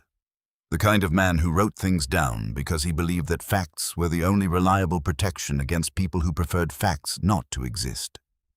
She told them about the men who had come after he died, about the debt with no documentation, about Tobias's breathing in a cold room with a stove that barely functioned. She told it in order, in the flat, specific language of someone conveying what happened rather than performing it, and her voice did not vary throughout. Carver rose for cross-examination. Mrs. Dunmore, you are currently residing with Rafe Holloway, is that correct? My children and I have been guests at Mr. Holloway's ranch, yes. Guests. He gave the word an inflection. You've been living together for nearly 3 weeks. In the same building with my children present, yes. Mr. Holloway came to your defense, provided shelter, food protection through a dangerous situation. He clasped his hands behind his back. That's a significant debt of gratitude. If you're suggesting I've fabricated or embellished my testimony out of gratitude, you're welcome to say it directly rather than through implication. Her voice didn't change. Not louder, not harder, not different in any detectable way, just precise. My husband's journal exists. The documents from Millhaven exist. The writ of seizure served at my home exists. The debt your clients claimed my husband owed does not exist, has never been produced in documentation, and will not be produced because it was invented. She looked at Carver without expression. I don't require a rescue to know what I know. A sound moved through the room, not a murmur quieter than that. The collective internal response of people watching something necessary being said. Carver abandoned that approach and tried 2 others with similar results. No further questions. Then Rafe took the stand. He testified to what he had seen and what he had found in the order he had seen and found it. The cabin visit, the Millhaven storage building, the conversation with Greer. He kept it factual and sequential, stripped of interpretation, letting the facts carry the weight they had. Carver came at him with the available weapons. Mr. Holloway, you were a United States Marshal, past tense. You resigned your commission in 1880. Yes. You entered a private storage facility without authorization and removed documents without the owner's consent. I entered a building and removed evidence of fraud and conspiracy to commit murder. Rafe looked at Carver steadily. The fact that the evidence was being stored in a locked building by the people who committed the crimes doesn't change what it is. Carver changed direction. Your reputation, Mr. Holloway. You resigned under circumstances that were charitably ambiguous. Your wife and child died while you were absent from... My wife and son died of typhoid fever while I was doing my job. His voice had not risen. Something underneath it had changed, a quality that had weight and edge simultaneously, the sound of something that had been compressed for a long time and was declining to be compressed further. I resigned because I could not continue afterward. That is not the same thing as being asked to resign. If you have documentation suggesting otherwise, I would be interested to see it. Nevertheless, my wife's name was Clara, he said into the courtroom. Not loudly, not with anything that could be called performance.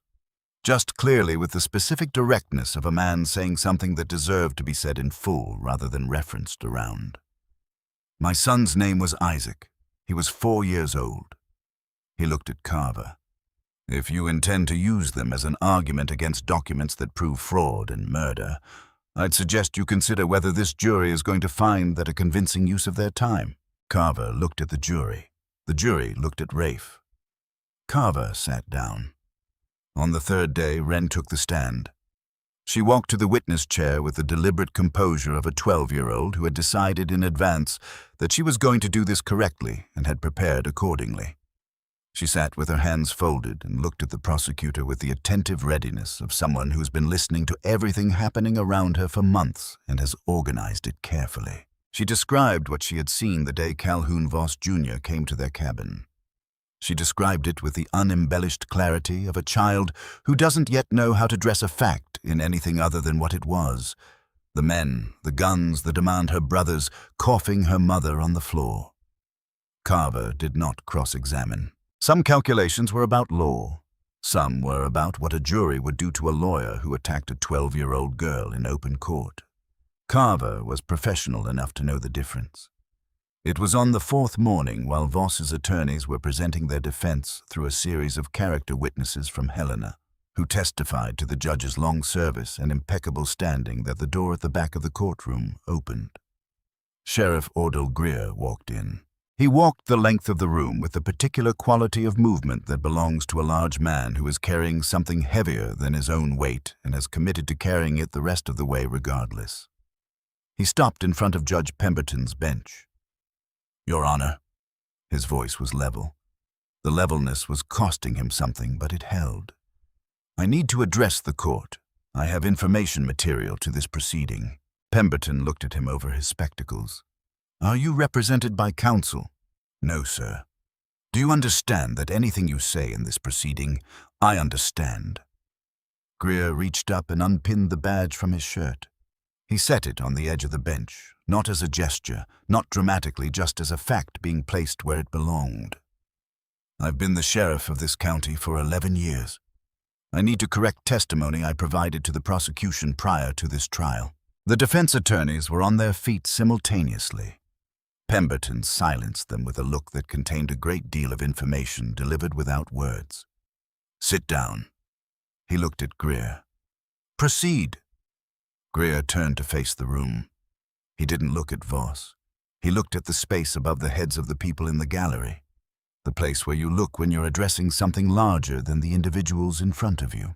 "Walt Dunmore came to my office on the 15th of August, he said. He had 3 months of documentation. He had the torn contract page that Doc Whitfield has already testified about. He laid everything out on my desk and asked me what he should do about it. A pause that the room held with him. I told him it was outside my jurisdiction, that he needed to take it to the circuit judge. His throat moved. I knew what Judge Voss was. I knew what would happen when Walt walked into that office. And I sent him there anyway because Brennan Skull had my son employed, and Skull had been specific about what would happen to that boy if I stopped being cooperative." He looked at the badge on the bench. 3 days after Walt went to see Voss, the Silver Creek mine caved in. Walt Dunmore and 4 other men died.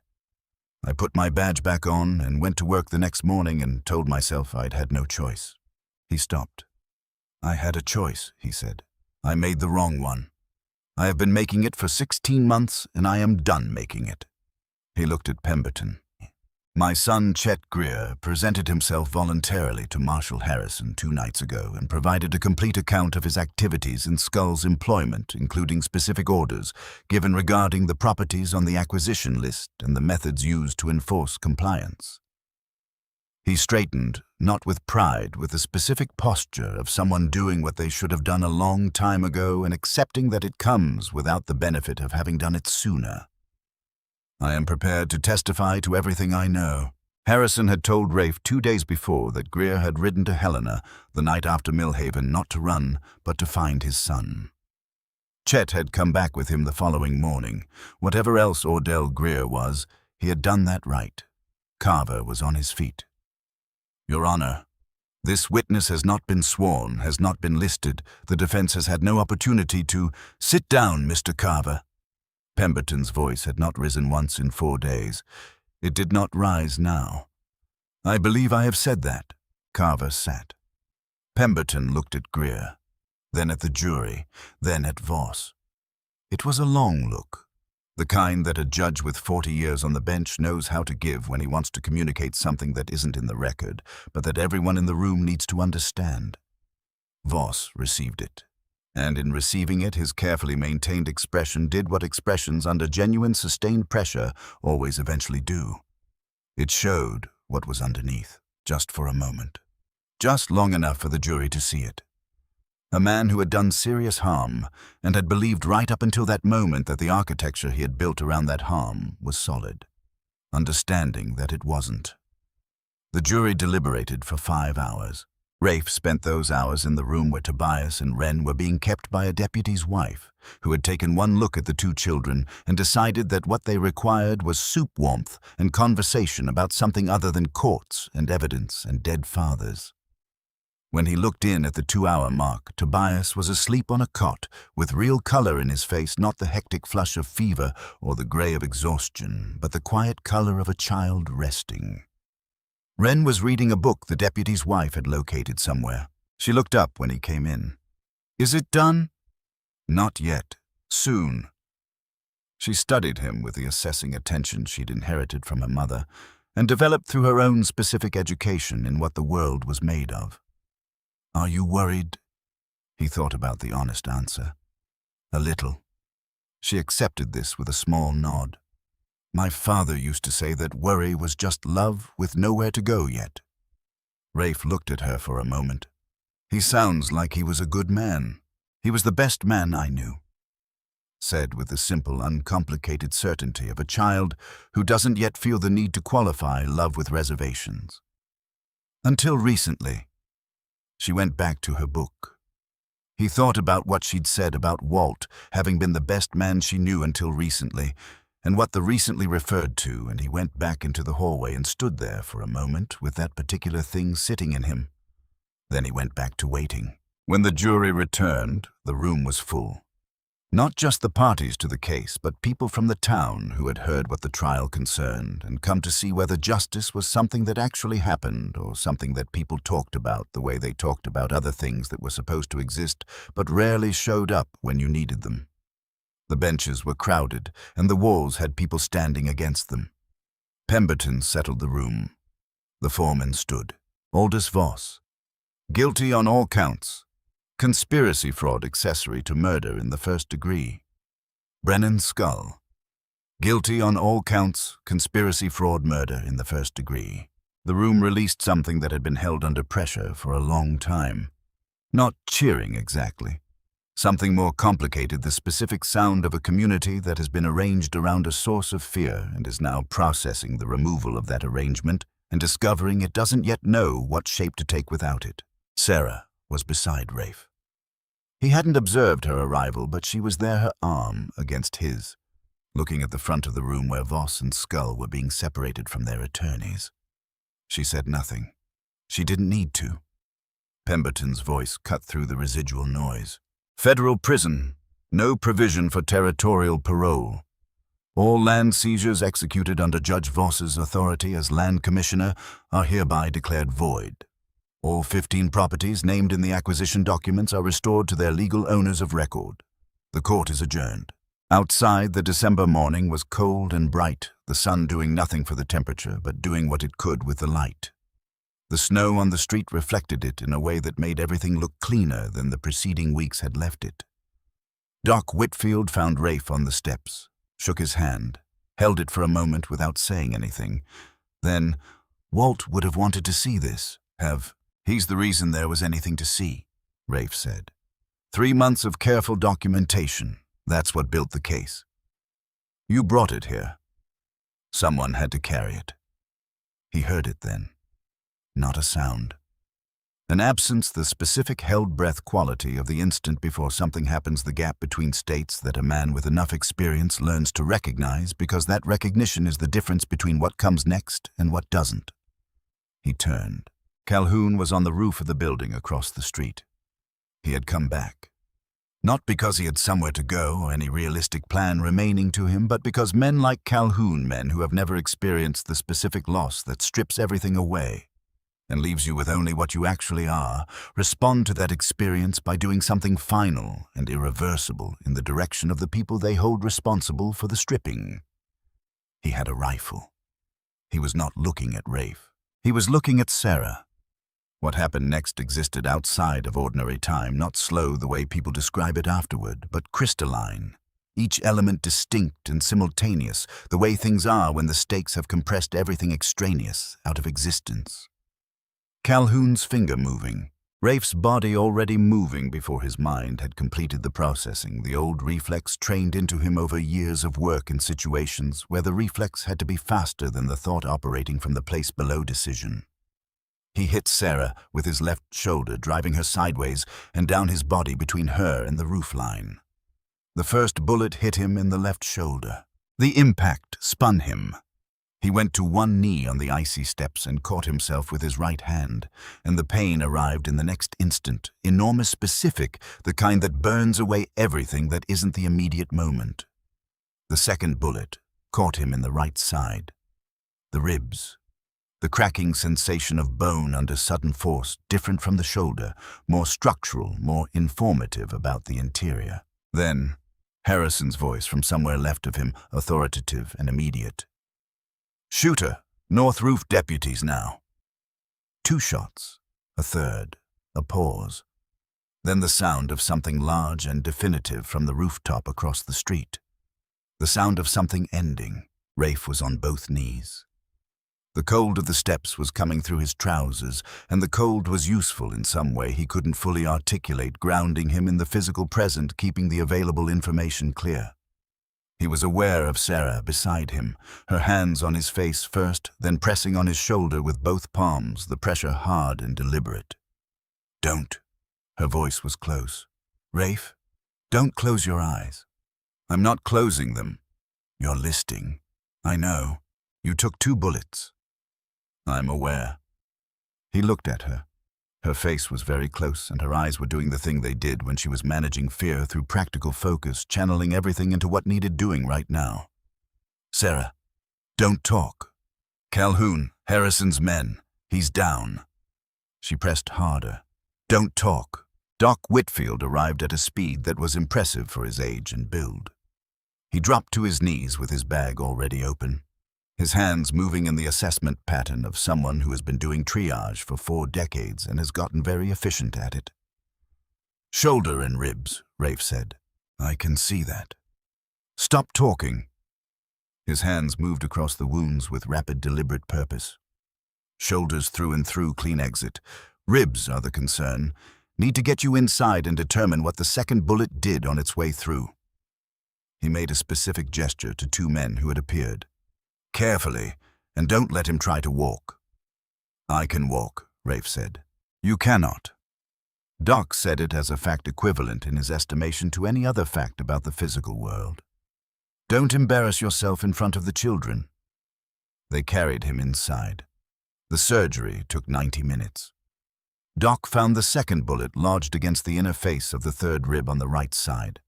It had not penetrated the chest cavity, which Doc reported afterward, with the satisfied precision of a man delivering better news than the situation had warranted. Rafe was conscious for portions of it. Not all portions. During the portions he was conscious, Sarah's hand was in his. When he came back to full awareness, it was afternoon, the light coming through the medical room window at a low December angle. Doc was writing at the desk in the corner. Rafe's shoulder was packed and wrapped. His right side felt like the business end of a fence post, which was approximately accurate. "Sarah," he said, "with the children." Doc didn't look up. "She's been in twice. Left instructions that if you die, she will be furious, which I understood as a form of encouragement." He set his pen down and looked over. "Tobias wants to know if you're going to teach him to rope a calf in spring." Rafe thought about a boy who had walked 5 miles through a blizzard burning with fever, asking questions about mountain peaks the whole way. "Tell him yes." Doc nodded with the satisfaction of someone receiving the expected answer. "You'll carry scars. The shoulder will ache when the weather changes, which in Montana is frequent. The rib will hurt for 6 weeks." He picked up his pen. "But you'll live." "Calhoun, dead from the fall."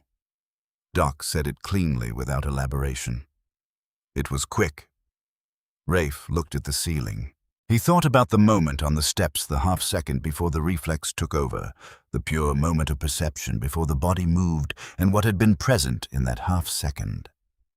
Not a calculation, not a decision constructed from components.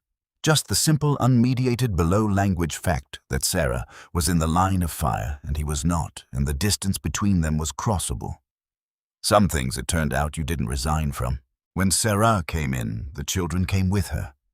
Tobias first moving with the careful consideration of a child who has been told to be quiet and is treating this as a serious obligation. He stopped at the side of the bed and looked at Rafe with the focused attention he brought to everything that mattered to him. "Doc says you're going to be all right." Doc's right. He said the second bullet didn't go all the way in. Far enough. Not all the way. Tobias considered this with appropriate gravity. Then, with the logic of an 8-year-old who has organized the available information, "That's good." "It is."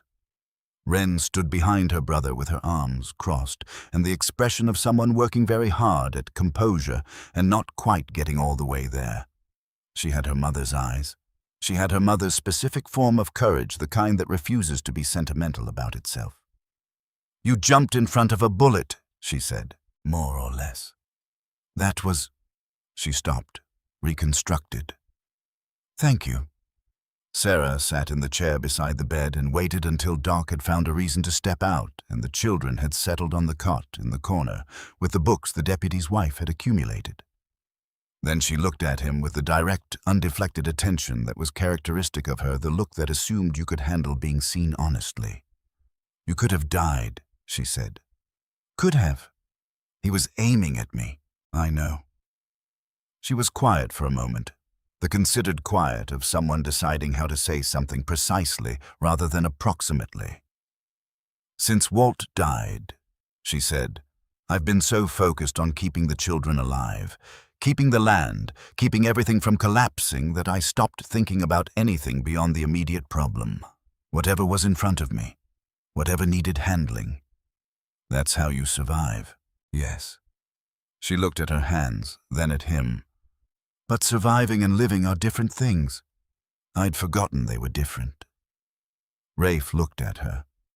This woman who had stood in a collapsing cabin with nothing in her hands and refused to break, who had walked 5 miles through killing cold without asking anyone to adjust their pace, who had sat in a federal courtroom and told the truth against lawyers paid specifically to make that difficult in a voice that didn't vary. He thought about Clara, about a woman who had helped a stranger's horse in a storm and talked about her husband the way you talk about things you're proud of. She had sent Walt Dunmore toward a ridge north of a valley in a winter 4 years before any of this sent him toward a man who needed to be found by people who needed to find him without knowing she was doing any of it. He didn't know what to call that. He only knew it felt like something that deserved to be honored by what happened next. "Walt sounds like he was a good man," he said. "He was exactly who he seemed to be. No qualification, no past tense softening. That's rarer than most people understand." "It is." She held his gaze. "So are you." The fire in the corner settled into its quieter burn. Outside, Fort Benton made the sounds of a place returning to its ordinary operations. The sounds of a day that had been extraordinary, becoming evening. "We should go home," Sarah said. "When you can travel. The children need to be somewhere that isn't a fort." "Dunmore's Crossing," Rafe said. She looked at him. "What?" "That's what the settlement should be called. Whatever gets built." He looked at the window at the last light over the Montana ridgeline. Walt started all of this. He wrote things down when it was easier not to. He went to see Voss when every instinct probably told him it was dangerous. He did it anyway because he believed that documented truth was worth more than personal safety. He looked at her. The town should carry his name. Sarah was quiet for a long moment. He would have been embarrassed, she said finally. There was something in her voice, not sadness exactly, but the specific tenderness of someone speaking about a person they knew thoroughly enough to know even the shape of their modesty. Probably, he would have said, it was just what any decent person would do. That's what people say, Rafe said, when they've done something most people don't actually do. She smiled. Not a large smile. Sarah Dunmore was not a woman who had arrived at large smiles yet in this particular chapter of things. But it reached her eyes, and it changed her face in a way that made Rafe think about spring in a place that had been cold for a very long time. He healed with the patience of someone who had accepted that some things could not be accelerated. Doc had been specific about the timeline, and Rafe had enough respect for Doc's competence to follow his instructions, which was unusual enough for a man of his disposition that Sarah noted it. Harrison's deputies worked the county in the days that followed, bringing in 3 of Skull's remaining operators based on what Chet Greer had provided. The territorial governor issued a statement. Letters arrived from Helena. The machinery of official consequence, once engaged, moved with the thorough inevitability that official machinery has when it has clear evidence and federal authority behind it. Chet Greer came to the fort on the 5th day, 22 years old. His father's build, without yet his father's weight, carrying in his face the specific expression of someone who has been doing something wrong and has stopped and is now understanding fully what it cost. Harrison was fair with him. The voluntary presentation and the cooperation counted as Rafe had said they would. Ordell Greer came to the medical room on the 6th day. He stood in the doorway for a moment before coming in, a large man made careful by what he was carrying. He sat in the chair beside Rafe's bed and looked at the floor. "I don't expect anything from you," he said. "I'm not here for that." "Then what are you here for? To say it to your face?" He looked up. "Walt Dunmore came to me for help, and I sent him to his death. You nearly died cleaning up what I should have stopped before it started." He held Rafe's gaze with the steadiness of someone who has decided that looking away is no longer something they're willing to do. "I'm sorry. I know that doesn't do anything for Walt or for what his family went through, but it needed to be said to the person it most needed saying to." Rafe looked at him for a long moment. "Your boy came in voluntarily," he said. "That took something. It took Chet being better than his father." His voice was level, but the levelness was working for it. "I don't know what comes next for me. Harrison says the county will need an interim arrangement. I'm not asking for anything. I just want—" He stopped, found the right way to put it. "I want to do something right, whatever that looks like now." Rafe thought about the Millhaven storage building. A large man with a gun who had every reason to use it and chose not to. A choice made in the dark at considerable cost. "Dunmore's Crossing is going to need people who know what this county was," he said. "People who understand what happened here and why it cannot happen again. People who've learned something that matters from the wrong choices they made." He looked at Greer. "That's not absolution. That's a job description." Greer absorbed this. "I'll think on it," he said. "Think fast. We're leaving when I can ride." They left Fort Benton on a clear morning in late December, the temperature up enough to make the ride viable. 4 people and 3 horses. Doc had located a stout bay mare from somewhere, and Tobias had decided immediately and completely that she was the finest animal he had ever encountered. He rode her with the expression of someone experiencing a serious upgrade. Rafe rode with his right arm strapped close, his left hand on the reins, moving at a pace his ribs could tolerate. Slower than he preferred. Faster than Doc had recommended. The mountains came up ahead of them in the clear winter air, white-capped and enormous, entirely indifferent to everything that had transpired in their shadow over the past weeks. The indifference of mountains was something Rafe had always found honest.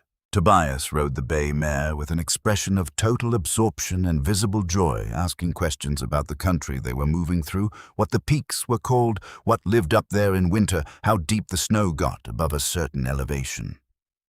Rafe answered all of them. Wren rode beside her mother and talked in the continuous releasing way of someone for whom something had been closed for a long time and was now open, and there turned out to be a great deal that had been waiting to come through. On the second hour of the ride, Sarah came up beside him. They rode together in silence for a time. The kind of silence that had stopped being uncomfortable somewhere in the preceding weeks and had become something that didn't need to be filled to be productive. Rafe. The way she said his name had become something specific without approach or preamble, the way she said everything when she decided it mattered. What do you want? After all of this settles, when there's no longer a problem immediately in front of you. He thought about it honestly. I want to fix the roof on the north cabin before February, he said. I want to see whether that south field is worth breaking in spring. I think it is, but I haven't tested it. I want to teach Tobias to rope a calf. He looked at her. I want to see what Dunmore's Crossing looks like in 5 years. She held his gaze. Those are things to do. I know what you're asking. Then answer it. He looked at the ridge coming up ahead of them, the shelf of land on the north slope where his cabin sat, where the smoke would be rising if the fire he'd left banked before the Millhaven trip had held. 3 years of solitary mornings on that ridge. 3 years of counting. I want what's already happening, he said. I just want more of it. Sarah looked at the mountains, then at her children. Tobias on his bay mare absorbed in the world, Wren talking beside her with the fluency of someone getting a long backlog of words out into the air, then back at Rafe. She didn't say anything. She moved her horse close enough that her knee briefly touched his as they rode, and then they continued forward through the December light toward the ridge in whatever was going to come next. 3 years later, in the spring of 1886, Dunmore's Crossing had 43 families. It had a school with a proper stove, and enough books that every child had one of their own, built on a Saturday in April by the recovered families of the 15 properties, each of whom had shown up with tools and lumber, and the specific motivation of people building something that had nearly been taken from them. It had a general store run by a widow from Billings who had opinions about everything and was right often enough that people had stopped arguing with her about most things. It had a church that doubled as a meeting hall, a smithy run by a man who had come up from Texas following the story of what had happened here and decided this was a place worth being part of, and a newspaper 2 pages weekly printed on a press transported from Helena in pieces that Wren had started running at 15 with the same focused, undeflectable energy she brought to everything she decided mattered. She was, everyone agreed, going to be formidable. Most people meant it as a compliment. It had a sheriff, Ordell Greer, appointed by the territorial governor following a process that Rafe had stayed entirely out of, except for one letter which had been factual and honest about both sides of what Greer was and what he had done and what he had chosen to do since. Greer wore the badge the way a man wears something he knows he hasn't yet fully earned and intends to keep earning until he does, or until he dies trying whichever comes first. Tobias was 11. He could rope a calf not elegantly but reliably, which Rafe had told him was the more important of the 2 qualities. His breathing was better than it had been. Not perfect, not the breathing of a boy who would never have bad days, but measurably consistently better, the result of the medicine from Denver that Doc Whitfield ordered every 3 months without variation, and of a winter spent in a cabin with a working stove and enough food, and of a summer spent outside in the ranch air doing work that used his body in the way bodies were meant to be used. Rafe and Sarah had married in the spring of 1884 in a ceremony that Doc Whitfield officiated in the absence of a closer preacher, which Rafe had asked Federal Judge Pemberton about by letter. And Pemberton had written back that he considered it adequately solemnized under frontier conditions, which was as close to official sanction as either of them needed. On an evening in May of 1886, Rafe sat on the porch of the ranch that had grown from a single cabin into something that looked at last like a place where people lived, rather than a place where one person waited.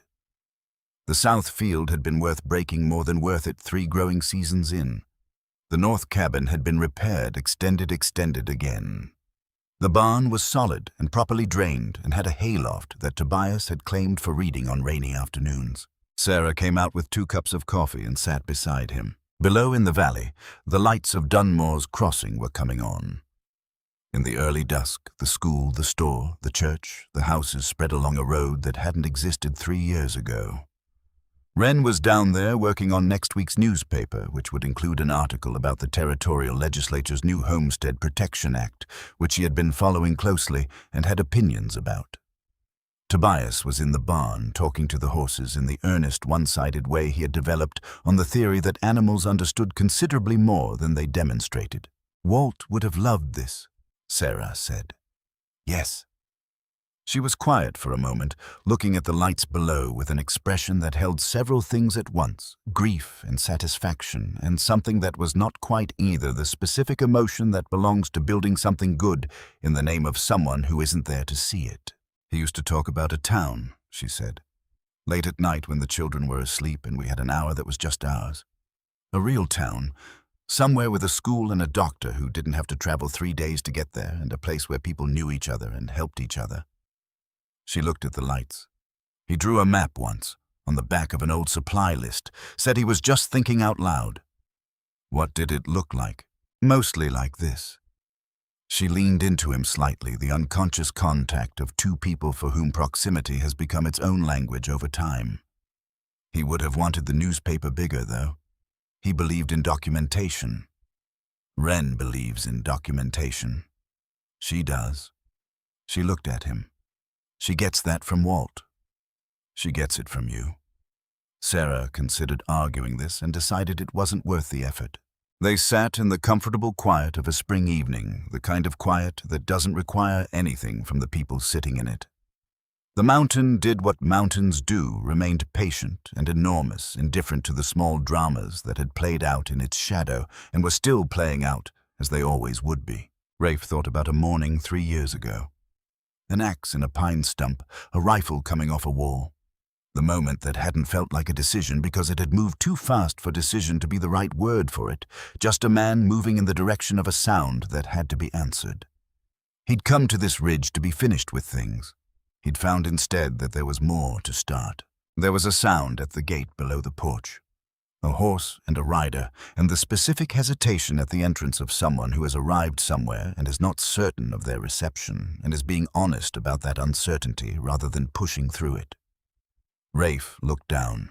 Ordell Greer sat his horse at the closed gate with his hat in his hands, looking up at the porch with the expression of a man who has learned at real cost to stand in front of the things he has done without looking away from them. Rafe looked at him for a long moment. Sarah beside him said nothing. She understood the shape of the moment. Rafe stood and walked to the edge of the porch. "The town's going to need a deputy," he said. His voice carried down the slope without effort. "Someone who knows what this county was. Someone who wakes up every morning and remembers why that can't be what it is again." He looked at Greer. "Someone who understands that a badge is something you earn every day, not something you put on and stop thinking about." Greer looked up at him. Something moved across his face, the specific relief of a man being offered a chance he knows he doesn't deserve and is being offered it anyway. And the knowledge that the only way to receive such a thing correctly is to understand what it asks of you going forward. "I'll do right by it," he said. "I swear it." "Come in then," Rafe said. "There's coffee." He opened the gate.